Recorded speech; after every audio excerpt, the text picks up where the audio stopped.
कल्पना कीजिए समुंदर का एक ऐसा रास्ता जहां से मतलब रोजाना 100 से ज्यादा बड़े कार्गो शिप्स गुजरते हों। हाँ, जहाँ से पूरी दुनिया का तेल और गैस निकलता हो। बिल्कुल।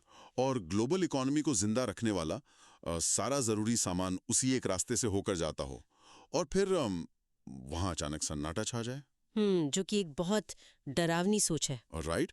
मतलब दो बड़े देश एक दूसरे के जहाजों को पकड़ने लगे, टोल टैक्स के नाम पर बीच समुद्र में एक जहाज से $10 लाख मांगे जाने लगे हैं। और बात इतनी बिगड़ जाए कि जहाजों पर गोलियां चलने लगे। एग्जैक्टली।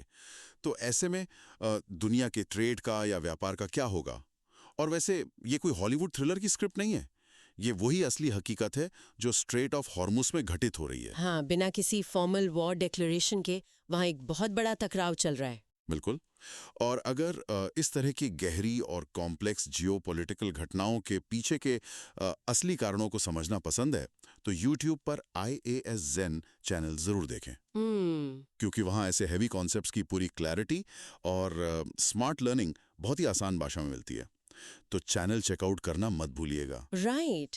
और आज के इस डीप डाइव का हमारा मेन मिशन भी यही है। हाँ, चलिए देखते हैं। मतलब हमारे सामने जो अलग अलग आर्टिकल्स, रिसर्च और ग्राउंड रिपोर्ट्स का जो स्टैक है, उनके आधार पर हमें सिर्फ ये नहीं देखना कि कौन सा जहाज कब पकड़ा गया। बिल्कुल।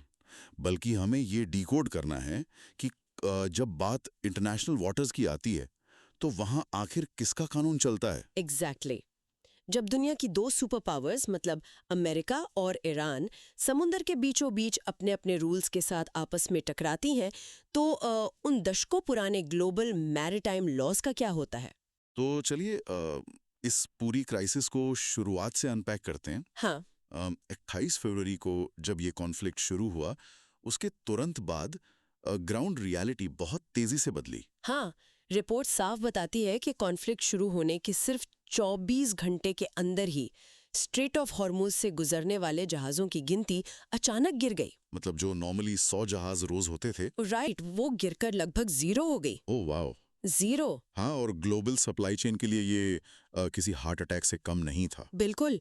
और फिर ईरान ने जियोपॉलिटिकल रीजंस को बेस बनाते हुए इस रास्ते पर एक नया ही सिस्टम खड़ा कर दिया।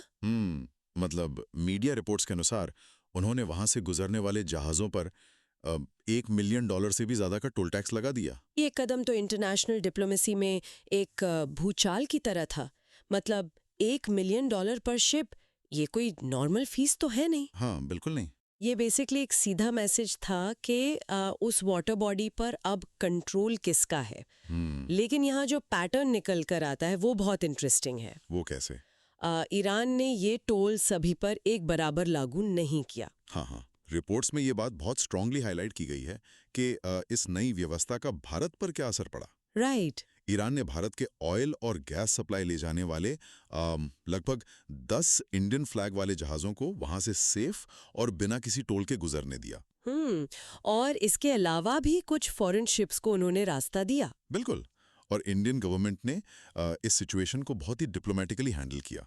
उन्होंने कोई सीधा कॉन्फ्रंटेशन लेने के बजाय ये साफ किया कि भारत ने कोई टोल नहीं चुकाया है। हाँ, उन्होंने एक्सप्लिसिटली कहा कि इंडियन शिप्स सिर्फ इंटरनेशनल लॉ के तहत फ्री नेविगेशन यानी आज़ाद आवाजाही के अपने राइट्स यूज कर रहे हैं। राइट। और इस दौरान सैकड़ों ईरानी जहाज भी वहां से बिना किसी रोक टोक के गुजरे। अब देखिए, भारत का ये जो स्टेटमेंट था ना, ये पूरी तरह से यूएन क्लॉज पर बेस्ड था। यूएन क्लॉज यानी United Nations convention on the law of the sea, right? Exactly. और ये वो इंटरनेशनल ट्रीटी है जिसे लागू होने में मतलब 1994 तक पहुंचने में लगभग 2 दशक का लंबा नेगोशिएशन लगा था। ओह, 20 साल लग गए इसको फाइनलाइज करने में। हाँ, और इसका बेसिक प्रिंसिपल यही है कि डीप सी या हाई सीज को शेयर्ड ग्लोबल कॉमन्स माना गया है। मतलब सबका साझा अधिकार है उस पर। बिल्कुल। किसी एक देश की मिलिट्री अकेले ये डिसाइड नहीं कर सकती कि वहां से कौन गुजरेगा और कौन नहीं। लेकिन यहाँ पे ना एक बहुत बड़ा गैप दिख रहा है, मतलब कागज पर लिखे इन रूल्स और ग्राउंड रियलिटी में।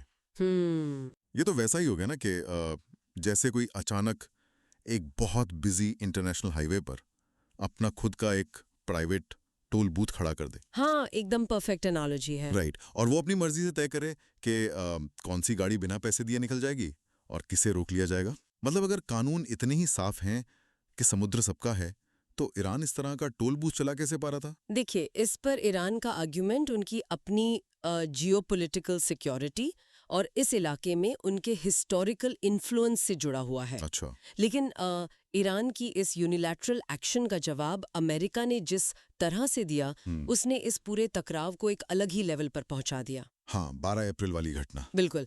12 अप्रैल को जब दोनों देशों के बीच पीस टॉक्स फेल हो गईं, तो यूएस प्रेसिडेंट डोनाल्ड ट्रंप ने ईरानियन शिप्स की एक ब्लॉकेड या नाकाबंदी अनाउंस कर दी।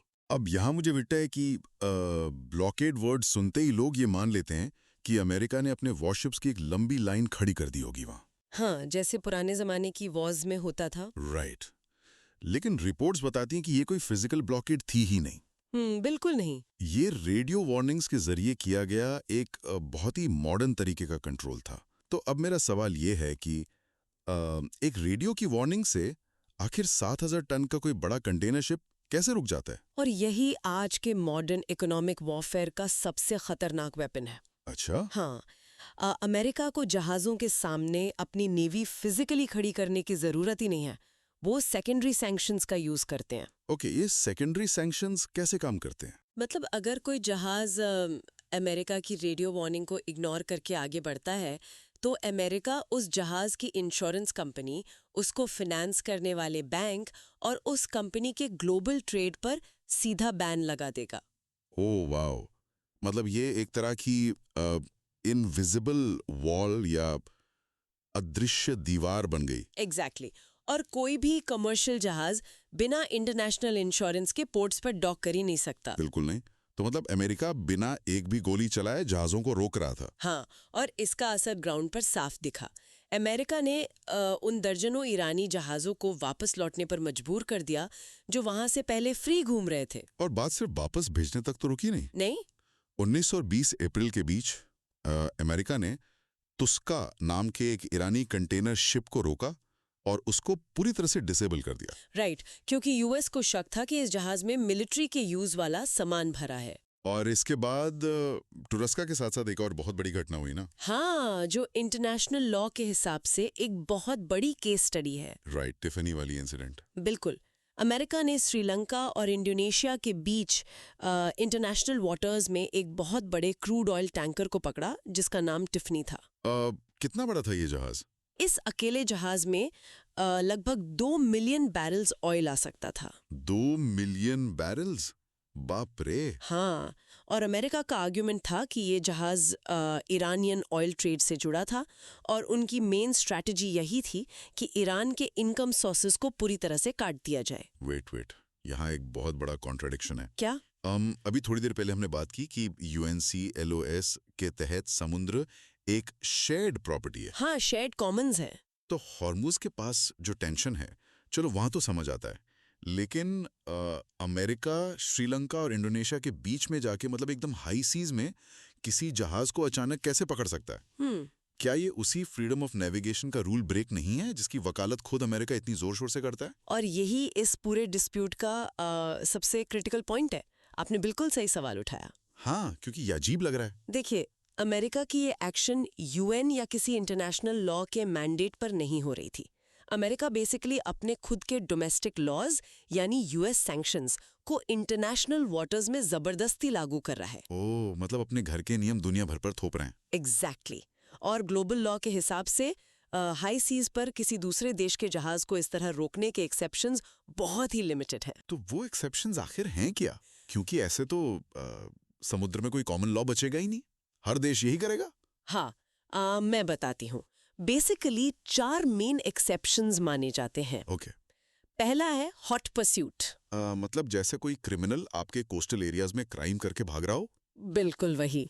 दूसरा एक्सेप्शन है अगर जहाज स्टेटलेस हो। स्टेटलेस यानी उस पर किसी देश का झंडा ही ना हो। हाँ। तीसरा एक्सेप्शन तब लगता है जब यूनाइटेड नेशंस सिक्योरिटी काउंसिल ने ऐसा करने का क्लियर मैंडेट दिया हो। अच्छा, और चौथा और जो सबसे ज्यादा प्रैक्टिकल यूज होता है वो है उस देश की मर्जी होना, जिस देश का झंडा उस जहाज पर लगा हो। आई सी। और अमेरिका कई बार अपने डिप्लोमेटिक और इकोनॉमिक दबाव का यूज करके इसी आखिरी एक्सेप्शन का पूरा फायदा उठाता है। राइट।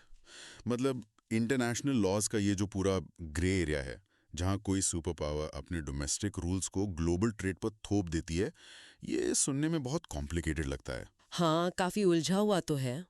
लेकिन अगर इन कॉन्सेप्ट्स को सही लॉजिक और क्लियर फैक्ट्स के साथ समझा जाए तो ये बहुत इंटरेस्टिंग हो जाते हैं। बिल्कुल सही बात है। और इसीलिए आईएसएन यूट्यूब चैनल पर ऐसे ही हैवी टॉपिक्स पर detail videos, hand written notes और स्ट्रैटेजीज रेगुलरली शेयर की जाती हैं।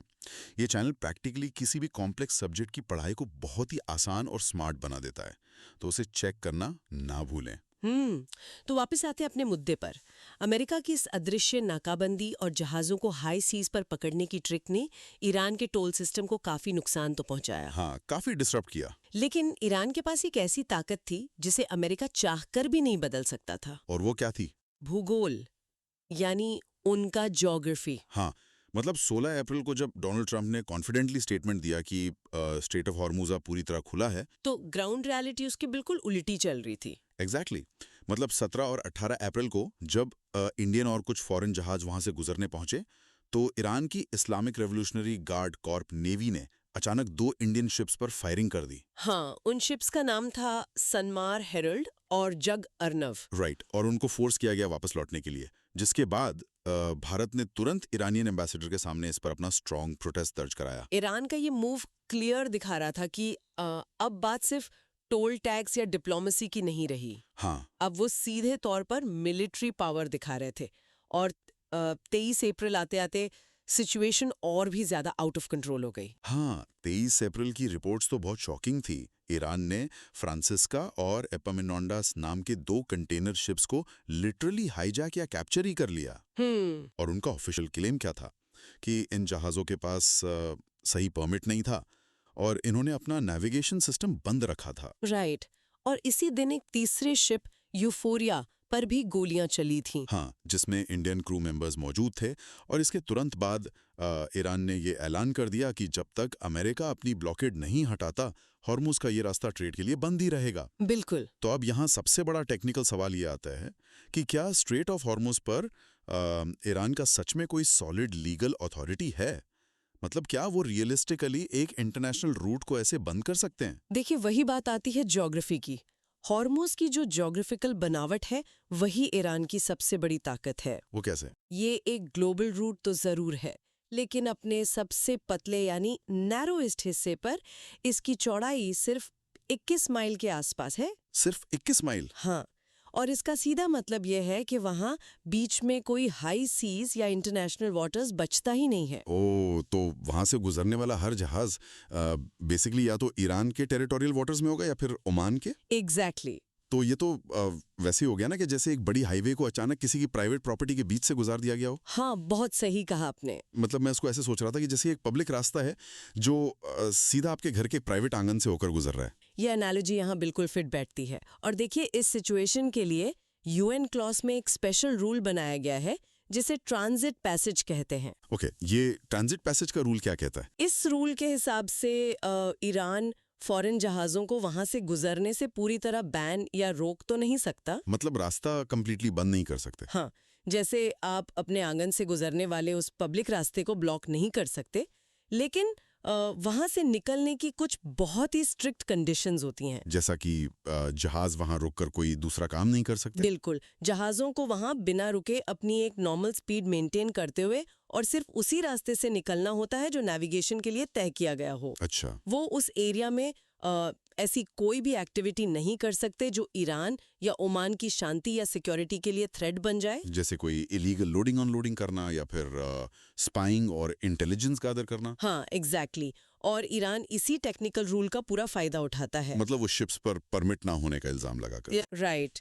या फिर उन पर नेविगेशन सिस्टम ऑफ करने का ब्लेम लगाकर उन्हें अपने टेरिटोरियल लॉ के अंडर पकड़ लेते हैं। तो बेसिकली ये एक बहुत ही थिन और डेंजरस लाइन है जिस पर दोनों सुपर पावर चलकर गेम खेल रहे हैं। बिल्कुल, दोनों ही साइड अपने फायदे के हिसाब से इंटरनेशनल लॉ के अलग-अलग पन्नों को कोट कर रहे हैं। अब यहाँ मेरा एक सवाल और आता है, जब 2 देशों के बीच मामला इतना बिगड़ चुका है तो इस पूरी कंफ्यूजन को सुलझाने की रिस्पॉन्सिबिलिटी किसकी बनती है? क्या कोई ग्लोबल बॉडी है जो इसमें दखल दे सकती है? हाँ, ग्लोबल लेवल पर मैरिटाइम डिस्प्यूट्स और शिप्स की सेफ्टी देखने के लिए इंटरनेशनल मैरिटाइम ऑर्गेनाइजेशन यानी आईएमओ है। और हमारे सोर्स मटेरियल के अकॉर्डिंग आईएमओ इस इशू को रिजॉल्व करने और फंसे हुए जहाज़ों को निकालने की पूरी कोशिश कर भी रहा है। राइट। उन्होंने कोई ऑफिशियल स्टेटमेंट दिया इस पर? हाँ, उन्होंने इस पूरी क्राइसिस पर एक बहुत साफ स्टैंड लिया है। रिपोर्ट्स तो बताती हैं कि आईएमओ काउंसिल ने एक प्रॉपर रेजोल्यूशन पास किया था जिसमें ईरान द्वारा कमर्शियल शिप्स पर अटैक करने और टोल मांगने की बहुत स्ट्रॉन्ग वर्ड्स में निंदा की गई है। लेकिन यहाँ मैं सोर्सेस को पढ़ते हुए एक बहुत ही ज़रूरी ऑब्जर्वेशन रखना चाहता हूँ जो इन डॉक्यूमेंट्स में साफ नज़र आती है। कौन सी ऑब्जर्वेशन? बात यह है कि आईएमओ ने ईरान के टोल सिस्टम और फायरिंग की तो काफ़ी कड़ी आलोचना की। हाँ, लेकिन उसी रिपोर्ट में अगर हम देखें तो अमेरिका ने जो रेडियो ब्लॉकेड किया या अपने डोमेस्टिक सैंक्शंस के थ्रू जो इकोनॉमिक वॉर स्टार्ट की और यहाँ तक कि श्रीलंका के पास हाई सीज में जहाज पकड़ा, उस पर आईएमओ पूरी तरह से चुप है। बिल्कुल साइलेंट। हाँ, उस एक्शन पर कोई कंडेमनेशन या निंदा नहीं की गई। और यहाँ मैं क्लियर कर दूं अपने लिसनर्स को कि इस डीप डाइव का मकसद किसी भी देश की पॉलिटिक्स, फॉरेन पॉलिसी या आइडियोलॉजी को सपोर्ट करना या टारगेट करना बिल्कुल नहीं है। राइट, हम सिर्फ फैक्ट्स एनालाइज कर रहे हैं। एग्जैक्टली, हमारा एम सिर्फ उन रिपोर्ट्स और फैक्ट्स को फेयर तरीके से आपके सामने रखना है जो ओरिजिनल डॉक्यूमेंट्स में लिखे हैं। और फैक्ट्स क्लियरली दिखा रहे हैं कि दोनों ही पार्टीज ने रूल्स को अपने हिसाब से तोड़ा और मोड़ा है। और आपकी ये जो ऑब्जर्वेशन है ना, ये इस पूरे डिबेट का सबसे डीप और सीरियस पॉइंट सामने लाती है। वो क्या? कि जब दुनिया के दो बड़ी ताकतें आपस में भिड़ जाती हैं और अपना पूरा मिलिट्री और इकोनॉमिक जोर लगा देती हैं, तो ये जो इंटरनेशनल इंस्टीट्यूशंस हैं उनकी फेयरनेस और पावर पर बहुत बड़े सवाल खड़े हो जाते हैं। हाँ, कि क्या वो सच में इंडिपेंडेंट है? बिल्कुल।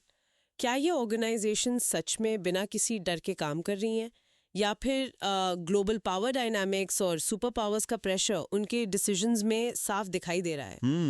ये वाकई एक बड़ा सवाल है। तो चलिए हमारे सामने इंफॉर्मेशन का जो इतना बड़ा पहाड़ था उसे थोड़ा सा समराइज करते हैं। हाँ, श्योर। आज हमने इस पूरे क्राइसिस के दो बहुत अलग अलग चेहरे देखे। एक तरफ ईरान है जो स्ट्रेट ऑफ हॉर्मुज के नैरो ज्योग्राफी का फायदा उठा रहा है।